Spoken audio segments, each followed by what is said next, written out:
வாழ்க வளமுடன். அனைவருக்கும் சிவகரின் அன்பான வணக்கம். இந்த வீடியோவில் அதை பற்றி பார்க்க போகிறோம். நிஃப்டி மற்றும் பேங்க் நிஃப்டி அடுத்த நகர் அப்படின்னு பார்ப்போம். அதுக்கு முன்னாடி சப்ஸ்கிரைப் பண்ணிங்க. வீடியோ பிடிச்சிருந்தால் லைக் பண்ணுங்கள், ஷேர் பண்ணுங்கள், கமெண்ட் பண்ணுங்கள். உடனுக்குடன் அப்டேட்டுக்கு டெலகிராம் லிங்க் டிஸ்கிரிப்ஷனுக்கு ஜாயின் பண்ணிங்க. சரி, வாங்க வீடியோக்குள்ளே போவோம். நம்ம என்ன சொல்லியிருந்து என்ன அடைஞ்சு ஃபஸ்ட்டு பார்ப்போம். நம்ம என்ன சொல்லியிருந்தோம்னா, மார்க்கெட்டை பொறுத்தளவுக்கு இந்த ரேஞ்சுக்குள்ளே தான் இருக்குது வாய்ப்பு. இந்த ஒரு ட்ரெண்ட் லைன் போட்டிருந்தோம், இந்த ரேஞ்சுக்குள்ளே தான் இருக்குது வாய்ப்பு அப்படின்னு சொல்லியிருந்தோம். மார்க்கெட்டை பொறுத்தளவுக்கு சைடுவேஸ் அப்படிங்கிறது தான் நம்ம நேற்றே வெள்ளிக்கிழமை சொல்லியிருந்தோம். மார்க்கெட்டை பொறுத்தளவுக்கு 22,300 தாண்டினா தான் மேலே போக வாய்ப்பாக இருக்கும். அப்படி இல்லாத பட்சத்தில் 22,000 இந்த ரேஞ்சில் இருந்தாலும் மார்க்கெட் பை ஆகிறது வாய்ப்பு இருக்கும். இது பிரேக் பண்ணும் பட்சத்தில் மார்க்கெட் கீழே போகும் அப்படின்னு சொல்லியிருந்தோம். அப்படி இல்லாத பட்சத்தில் மார்க்கெட் இந்த இடைப்பட்ட பகுதியில் சைடுவேஸாக தான் இருக்கும் அப்படின்னு சொல்லியிருந்தோம்.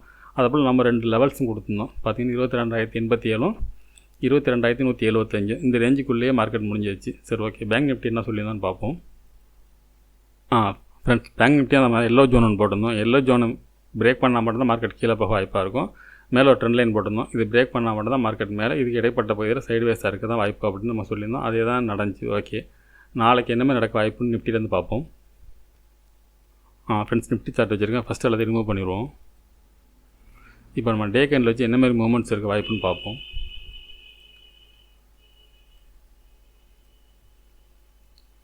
ஃப்ரெண்ட்ஸ், டே கேண்டில் வச்சுருக்கேன். டே கேண்டில் பொறுத்தளவுக்கு இந்த சப்போர்ட்டை பிரேக் பண்ணல மார்க்கெட்டை பொறுத்தளவுக்கு. பிரேக் பண்ணி தான் முடிச்சிட்டாங்க.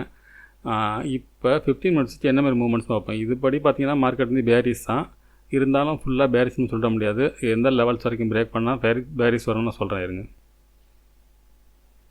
ஃப்ரெண்ட்ஸ், 15 மினிட்ஸ் வச்சுருக்கோம். இந்த 15 மினிட்ஸை பற்றி பார்த்தோம்னா 22,045 ஒரு சப்போர்ட்டாக இருக்கும். ஸ்ட்ராங் சப்போர்ட்னா 22,000 இந்த ரேஞ்சுங்கிறது ஸ்ட்ராங் சப்போர்ட்டாக இருக்கும். இங்கேருந்து பையிங் வரதுக்கான வாய்ப்பு அதிகம். இதை பிரேக் பண்ணும் பட்சத்தில் மார்க்கெட் வந்து கீழே போகிறது வாய்ப்பு இருக்கும். இந்த இடங்கிறது தான் ஸ்ட்ராங் சப்போர்ட்னா இந்த இடம் தான். இது பிரேக் பண்ணால் மட்டும்தான் மார்க்கெட் வந்து கீழே விழுக வாய்ப்பு இருக்கும். அப்படி இல்லாத பட்சத்தில் இங்கேருந்து மார்க்கெட் மேல் நோக்கி போக வாய்ப்பு இருக்கும். அதுக்கடுத்து மேலே ஃபுல்லாக பை ஆகிடணும்னு பார்த்தோம்னா அப்படி கிடையாது. 22,173 மேலே தான் அடுத்தது பை. இதுக்கு இடைப்பட்ட பகுதி சைடுவேஸாக தான் இருக்க வாய்ப்பு இருக்கும். ஒரு நிமிஷம் ஃப்ரெண்ட்ஸ். இப்போ இந்த ரேஞ்சுக்குள்ளே இருந்துச்சுன்னா மார்க்கெட்டை பொறுத்தவரைக்கும் சைடுவேஸ் தான். இதுக்குள்ளே இருக்கும் பட்சத்தில் நாளை மார்க்கெட்டும் இந்த ரேஞ்சுக்குள்ளே இருந்தால் சைடுவேஸ் தான் இருக்கும். ஒருவேளை கேப் அப் இருந்து 21,173 மேலே கேப் அப் இருந்து அடுத்து ஃபஸ்ட்டு 5 மினிட்ஸ் பிரேக் பண்ணிச்சுன்னா மார்க்கெட் மேல் நோக்கி போக வாய்ப்பு இருக்கும். அப்படி இல்லாத பட்சத்தில் சைடுவேஸாக இருக்கும். ஒருவேளை கேப் டவுன் இந்த 200 அதாவது 22,000 கீழே கேப் டவுன் இருக்கும் பட்சத்தில் மார்க்கெட் இறங்கிறதுக்கான வாய்ப்பும் இருக்கும் ஃப்ரெண்ட்ஸ். சரி, ஓகே. பேங்க் நிஃப்டி பார்ப்போம். ஃப்ரெண்ட்ஸ், பேங்க் நிஃப்டி வச்சுருக்கேன். ஃபஸ்ட்டு அதை ரிமூவ் பண்ணிடுவோம். இப்போ டே கேண்டில் வச்சு என்ன மாதிரி மூமெண்ட்ஸ் ஃபஸ்ட்டு பார்ப்போம். 4 ஹவர்ஸ் வச்சுட்டு.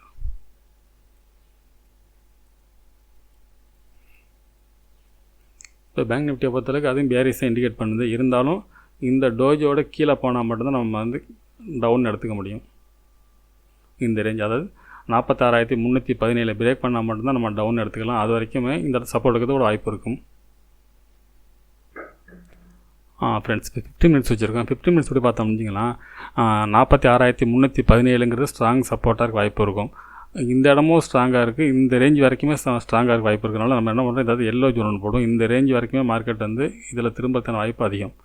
ஒருவேளை மார்க்கெட் எல்லோ ஜோனை பிரேக் பண்ணால் மட்டும்தான் மார்க்கெட் ஃபால் ஆக வாய்ப்பு இருக்கும். அப்படி இல்லாத பட்சத்தில் இந்த எல்லோ ஜோன் ரேஞ்சில் ஒன்று இந்த எல்லோ ஜோனுக்கு மேலே கூட இருக்கலாம். அதாவது 46,317 இந்த ரேஞ்சில் கூட அப்சைடு போகலாம். இல்லைன்னா இந்த எல்லோ ஜோனுக்குள்ளே இந்த ரேஞ்சிலேருந்து மார்க்கெட் அப்சைடு போக வாய்ப்பு இருக்கும். இது பிரேக் பண்ணும் பட்சத்தில் மார்க்கெட் வந்து அடுத்தது ஃபால் ஆகிறது வாய்ப்பு இருக்கும். அதுக்கடுத்து பார்த்திங்கன்னா இதில் ஒரு 15 மினிட்ஸில் ஒரு ட்ரெண்ட் லைன் இருக்குது மேலே. இந்த ட்ரெண்ட் லைன் பிரேக் பண்ணும் பட்சத்தில் மார்க்கெட்டை பொறுத்தளவுக்கு அந்த 46,245 இந்த ரேஞ்ச் வரைக்கும் போகிறது வாய்ப்பு இருக்கும். இந்த இடத்துல போனாலும் செல்லிங் வர வாய்ப்பு இருக்கும். ஒரு நிமிஷம் ஃப்ரெண்ட்ஸ்.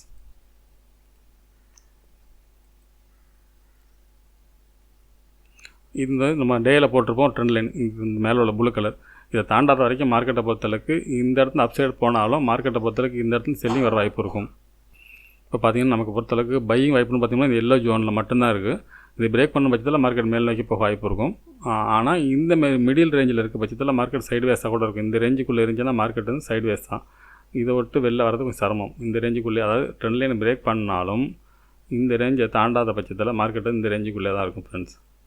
அதாவது 46,890 இந்த சப்போர்ட்டை ரெசிஸ்டன்ஸை பிரேக் பண்ணால் மட்டும் தான் மார்க்கெட் மேலே போக வாய்ப்பு இருக்கும்.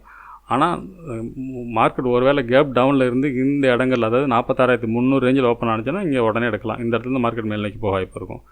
மிடில் ஓப்பன் ஆனால் தான் சிரமம். இந்த ரேஞ்சில் ஓப்பன் ஆகிடுச்சுனாலும் சைடுவேஸ் தான். இல்லை இந்த மேலே போனால் செல்லிங் வரும். அதாவது 47,245 இந்த ரேஞ்சுக்கு போனாலும் மார்க்கெட் செல்லிங் வர வாய்ப்பு இருக்கும்.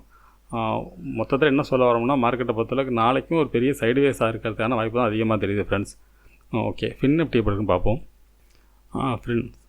ஃபின் நிஃப்டி இண்டெக்ஸ் வச்சுருக்கோம் ஃப்ரெண்ட்ஸ். இதை பொறுத்தளவு பார்த்தோம்னா 20,542 இந்த ரேஞ்சிங் இது ஸ்ட்ராங் சப்போர்ட்டாக இருக்கும். இந்த இடத்துல சப்போர்ட் இருக்கிற பட்சத்தில் மார்க்கெட் இறங்க வாய்ப்பு இருக்கும். இது வந்து சப்போர்ட் ஜோன். இந்த இடம் பையிங் ஏரியானா இந்த ஒரு இடம் தான் இருக்குது. இதுலேயும் இது தாண்டி இந்த இடம் தாண்டினா மட்டும்தான், அதாவது 20,700 பிரேக் பண்ணால் மட்டும்தான் மார்க்கெட் மேலே போக வாய்ப்பு இருக்கும். அப்படி இல்லாத பட்சத்தில் இந்த ரேஞ்சுக்குள்ளே தான் இருக்க வாய்ப்பு இருக்கும். ஒருவேளை இந்த இடத்த அதாவது 20,540 பிரேக் பண்ணும் பட்சத்தில் மார்க்கெட்டை பொறுத்தளவுக்கு 20,440 அதையும் பிரேக் பண்ணும் பட்சத்தில் மார்க்கெட் கீழே போகிறது வாய்ப்பு இருக்கும் ஃப்ரெண்ட்ஸ். இந்த இடத்த பிரேக் பண்ண மட்டும் பெரிய ஃபால்னு சொல்லலாம். அதுக்கிடையில் இந்த ரேஞ்சில் பையிங்னா இந்த ஒரு இடம் தான் இருக்குது. இதுலேருந்து பை பண்ணுறது பையிங் இருக்க வாய்ப்பு இருக்கும். அப்படியே பையிங் இருந்தாலும் இந்த 20,700 தாண்டுங்கிற சிரமம். இந்த ரேஞ்சுக்குள்ளே இருந்தாலும் இதுக்குள்ளே சைடு வேஸ்ட்டாக தான் இருக்க வாய்ப்பு இருக்குது ஃப்ரெண்ட்ஸ். சரி, ஓகே ஃப்ரெண்ட்ஸ். இன்றைக்கும் நம்ம வந்து கிளியரான ஒரு பேட்டர்ன் மார்க்கெட்டில் இல்லை. அதனால் பெரும்பாலும் நாளைக்கும் சைடு வேஸாக இருக்கிறது வாய்ப்பு இருக்குது. அதனால் விளக்கமாக பெருசாக சொல்ல முடியல. அதனால் அந்தமாதிரி சுச்சுவேஷனில் இருந்தாலே மார்க்கெட் வந்து சைடு வேஸ் இருக்கிறதும் வாய்ப்பு இருக்கும் ஃப்ரெண்ட்ஸ். ஓகே, நாளை மாலை சந்திப்போம். நன்றி, வணக்கம்.